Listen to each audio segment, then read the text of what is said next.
As to Franz, a strange transformation had taken place in him. All the bodily fatigue of the day, all the preoccupation of mind which the events of the evening had brought on, disappeared as they do at the first approach of sleep, when we are still sufficiently conscious to be aware of the coming of slumber. His body seemed to acquire an airy lightness. His perception brightened in a remarkable manner. His senses seemed to redouble their power. The horizon continued to expand, but it was not the gloomy horizon of vague alarms, in which he had seen before he slept, but a blue, transparent, unbounded horizon, with all the blue of the ocean, and all the spangles of the sun, all the perfumes of the summer breeze. Then, in the midst of the songs of his sailors, songs so clear and sonorous that they would have made a divine harmony had their notes been taken down, he saw the island of Monte Cristo, no longer as a threatening rock in the midst of waves, but as an oasis in the desert. Then, as his boat drew nearer, the songs became louder, for an enchanting and mysterious harmony rose to heaven, as if some Lorelei had agreed to detract a soul thither, or Amphion, the enchanter, intended there to build a city. At length the boat touched the shore, but without effort, without shock, as lips touch lips, and he entered the grotto amidst continued strains of most delicious melody. He descended, or rather seemed to descend, several steps, inhaling the fresh and balmy air, like that which may be supposed to reign around the grotto of Circe, formed from such perfumes as set the mind a-dreaming, and such fires as burn the very senses. And he saw again all he had seen before his sleep, from Sinbad, his singular host, to Ali, the mute attendant. Then all seemed to fade away and become confused before his eyes, like the last shadows of the magic lantern before it is extinguished. And he was again in the chamber of statues, lighted only by one of those pale and antique lamps which watch in the dead of the night over the sleep of pleasure. Folks, Franz has left the building. Right out the gate, let me just get this out of the way. So many references to Greek mythology here. Circe, Amphion, Lorelei. Dumas is essentially giving me a layup to promote one of my other podcasts, Odyssey, where we are reading a page of Homer's The Odyssey every single day, like we are reading The Count of Monte Cristo here. If you enjoy this show, please go seek out Odyssey, a daily Odyssey through Homer's The Odyssey, and more. You can find the link in today's show notes. It's available wherever you get podcasts or on YouTube. Okay, now, while Franz is flying high here, there is actually a ton in this passage worth commenting on. First and foremost, let's talk about what's happening to Franz as a narrative function. Yes, this is all very dreamlike imagery. He's seeing, if not seeing literally, he is feeling the influence of these Greek myths. But that very first line here, as to Franz, a strange transformation had taken place in him. Well, what is the transformation happening here? Yes, it's, as Dumas is laying out, the experience of entering into this altered state, but also the transformation becomes the island of Monte Cristo being this kind of ominous, mysterious place into a place of delight, an inviting place full of promise. And, well, let me just pull out a few lines here to illustrate this. He's dreaming that he is seeing the island of Monte Cristo, no longer as a threatening rock in the midst of waves, but as an oasis in the desert. He's on a boat, and it says, at length the boat touched the shore, without effort, without shock, as lips touch lips. So it's almost sensual, the metaphor Dumas is using for what Franz is experiencing in thinking about the island of Monte Cristo now. He goes on to say, as he's descending the steps, inhaling the fresh and balmy air, like that which may supposed to reign around the grotto of Circe, formed from such perfumes as set the mind a-dreaming. So there's this intoxicating nature now. He's under a spell of Monte Cristo. And let's take it one step further. Monte Cristo, the island of Monte Cristo, is synonymous with Dante at this point. So to me, I'm reading this and seeing Dante has fully, let's call it, initiated Franz into whatever world he has created here. To what end? Only Dumas and McKay and others will tell us as we continue through the story, but I find that all to be really fascinating and something that is a pretty seismic shift that for someone like me who wouldn't be breaking this down day after day and minutia by minutia, wouldn't have picked up on. But since we talked about romanticism this chapter as well, I want to point out that a lot of this is a good representative sample of what romanticism did best. It favors emotional truth over like literal mechanics or realism. This is, being someone who loves movies and has studied film for years and years and years, I always get a little uppity when people say something isn't realistic enough. And I'm like, you don't want realism in movies. You think you do, you don't. Because what you really want is truth in movies. You don't want realism. If you wanted realism, go watch Andy Warhol's Empire. It's just an 8-hour shot of the top of the Empire State Building.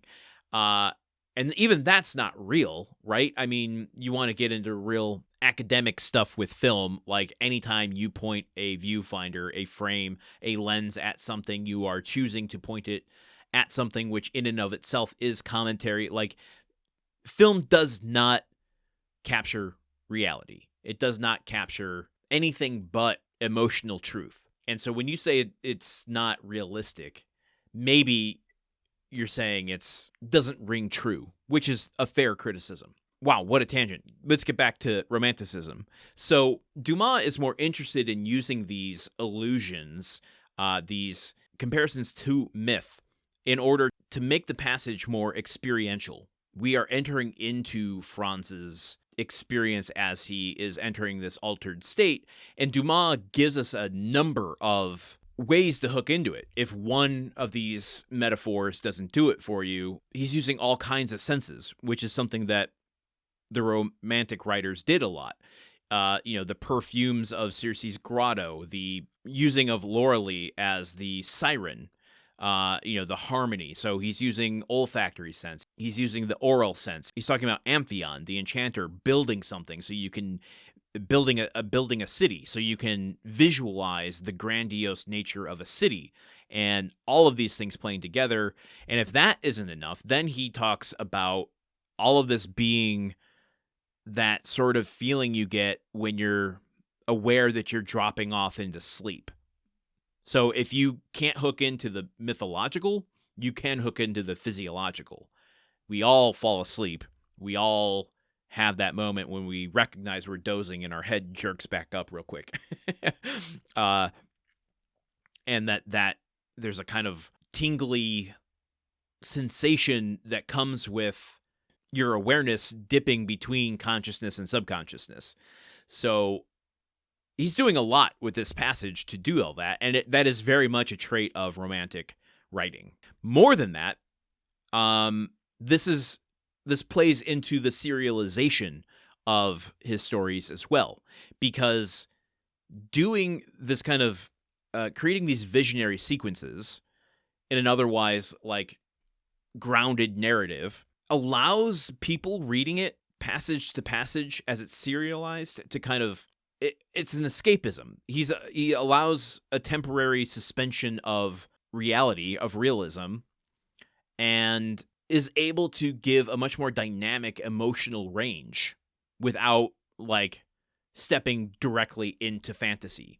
So that, as a reader of the time, gives you something very enticing and intoxicating, much like Dante is doing to Franz here, Dumas is doing to his readers, to make them excited to continue to read and see what new wonders they can experience in the next passage that they get in the upcoming magazine or newspaper. Okay, that was a lot. Holy cow, folks. For such a long chapter, I don't know why I've made these episodes so long on myself.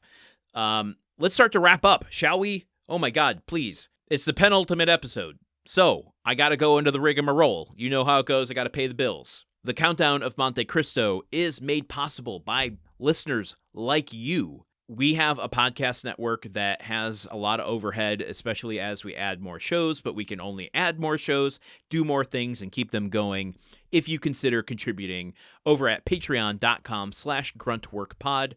I'm only asking for $1 a month with no commitments. You can cancel that anytime. And now that we have Odyssey out there, let me mention this as well to kind of sweeten the pot.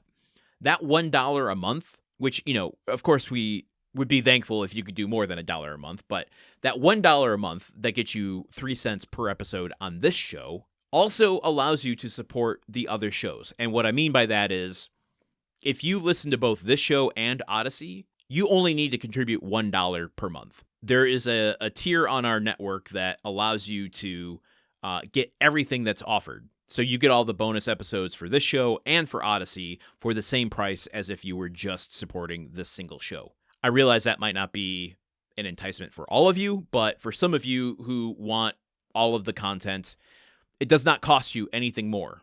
And for those of you that might be on the fence about contributing to this show, for as little as $1, you can get bonus content for all of the shows. I don't know how to make that more enticing. But that money also helps us keep the show going for the course of the 4 years and beyond. We got to keep this thing hosted after the show's over. It helps to keep us ad-free, except for, the slight mention here and there of the other shows on the network. I think at this point I have started putting like a 10-second roll at the end of each episode talking about Odyssey. So forgive me that, but at least it's not some sort of gambling app. So you can do all of that over at patreon.com/gruntworkpod. I would deeply appreciate it. You can even subscribe for free and get access to our all access months. Once or twice a year, we make a bunch of bonus content available to free subscribers. So if you like the show, if you like anything we're doing here, go subscribe for free. Consider to contribute. Patreon.com/gruntworkpod. If you don't want to do that, I totally get it. I'm still glad you're here. You can also help the show by rating and reviewing us on Apple Podcasts, Spotify, comment there. You can subscribe on YouTube, watch those videos and comment there. Give a thumbs up. You can tell other people about the show directly. Send them the feed, send them the website, send them an episode, send them the YouTube channel, because your recommendation is more likely to get them to listen than them just searching for new podcasts to listen to. I would deeply appreciate that. That is how we have grown so much. Again, this chapter, we celebrated our 1-year anniversary. We have had 12,000 downloads in the first year. I can't believe that. We can get 12,000 more by next year, maybe more. So all of you new listeners joining in, please consider sharing the show however you can. Lastly, I want to hear from you. Join the Discord. It is free for absolutely anybody. The link is in the show notes. You can join in the discussion about the Count of Monte Cristo, about this podcast, about other shows and things you're reading. Have you ever read Narnia? I'm reading Narnia.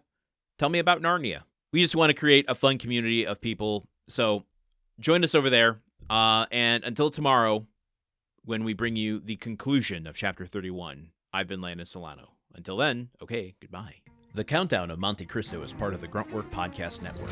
This show is produced, edited, and hosted by Landon Solano. The original text of The Count of Monte Cristo by Alexander Dumas. Theme song by Magic Solo. If you want to support the show and others like it, visit patreon.com/gruntworkpod. Thank you for listening. See you tomorrow.